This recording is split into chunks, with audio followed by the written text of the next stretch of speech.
That's what you want to do, is learn any false planning assumptions during an exercise as opposed to during a real event. The goals of disaster training are simple. Find out what from your response plan works well and what doesn't. You're writing a plan based on a lot of assumptions, what you think is going to happen and how you think people are going to behave. And so to do any justice to that plan, you have to either have a real life event and then go back and look at that plan and say, how well do those two things match up, or you have to do an exercise. That's exactly what brought nearly a dozen emergency response groups out to the Iowa City airport.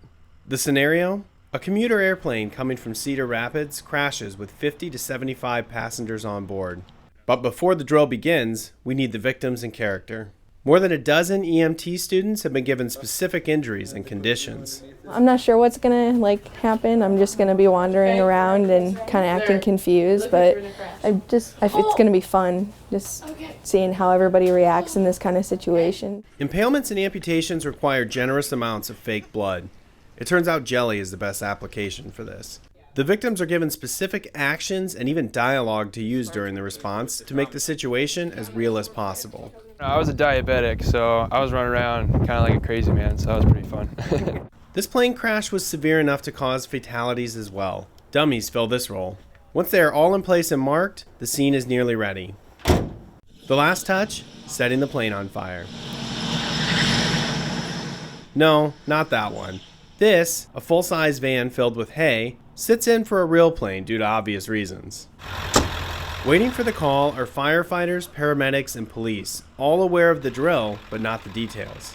Honestly, I have no idea what to expect. To keep it spur of the moment, only a few higher-ups are privy to the specifics of the exercise.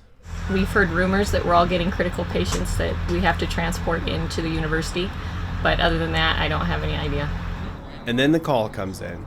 The Iowa City Fire Department are first on scene.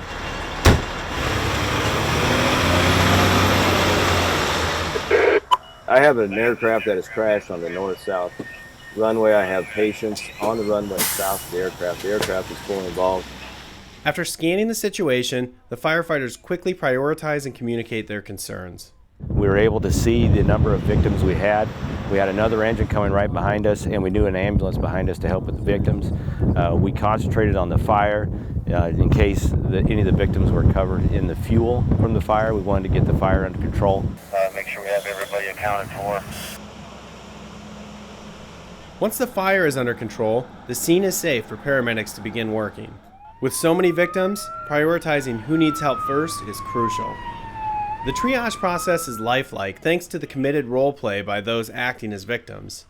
Firefighters shift roles to help treat patients as well, getting them loaded onto ambulances as the urgency of their wounds requires. From there, the injured passengers were carted off to one of 3 area hospitals. The paramedics continued treatment while transporting the patients. At the hospitals, nurses and doctors had already set up emergency response areas after getting word of the plane crash. Here, the triage process continues as the medical teams decide who is a priority for treatment and potential surgery. Help! Help! Help! Meanwhile, back at the airport, the medical examiner's office is surveying the scene of the accident. Putting together a thorough report on a major disaster like this takes extreme attention to detail. It was interesting to watch as information was relayed from agency to agency. Working together is a huge reason for doing these mass response drills. So it really gives us a chance to work with those partners and go, okay, this is how your training and plans match up with our training and plans. And we've got county-wide plans, and we need to make sure all those things fit together. The individual groups I spoke with felt the same way. The importance of doing drills with all the other agencies involved is invaluable. The teamwork, working together. Really, it's a chance for us to put our emergency plan in place and work with the agencies that would respond in a capacity if a real event were to happen. The experience also left a big impact on the students who saw things from the patient's point of view. As an EMT student, I didn't realize that maybe it would take a little longer for them to respond because you have to make sure the scene is safe and you have to make sure that everything is in line, so you're not putting yourself in danger. It's kind of cool to see it all be put together, even though we talk about it all the time in class. Yeah, we've just read about it. Everything come together was kind of cool. It was really interesting to see everybody work together and see how, because stuff like this doesn't happen all the time, so it's pretty interesting to watch it go down, how they work together. My overall experience was pretty great, and I feel like they're ready for in a real situation. The final part of the exercise is an action review, a discussion where each department talks about the successes and failures of the response. And then we'll identify any gaps in your training, equipment, or planning, and we'll go back and set an improvement plan and go back and fix those gaps so that next time when it's a real event, it's a little more smooth. I heard the same thing over and over. Doing these training drills on a regular basis is invaluable. It helps wrinkle out issues in emergency plans so that when the real event takes place, the groups can work together to keep the people of Johnson County as safe as possible. You know, nobody's ever been to the perfect response or the perfect disaster drill, but we try and make it as close to perfect as you can.